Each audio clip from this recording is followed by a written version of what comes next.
You ask Tiger to calculate. This deals with finding the midpoint between 2 points. The midpoint between the 2 points is -39, -7.5.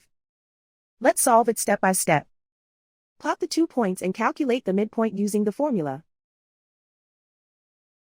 The coordinates of point 1 are, x1 equals -35, y1 equals 74.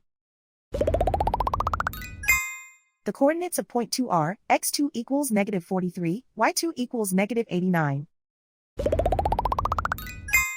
PM represents the midpoint of the 2 points.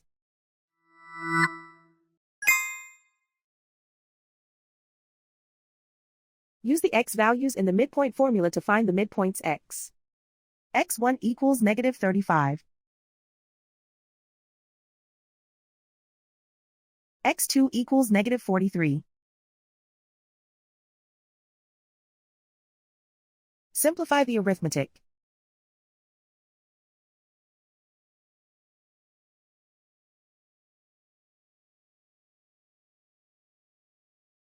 Use the y values in the midpoint formula to find the midpoints y.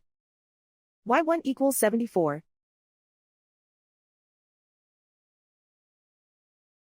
y2 equals -89.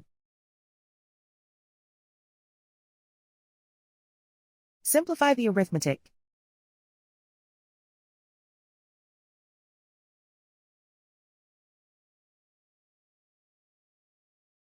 And so, the midpoint is -39, -7.5.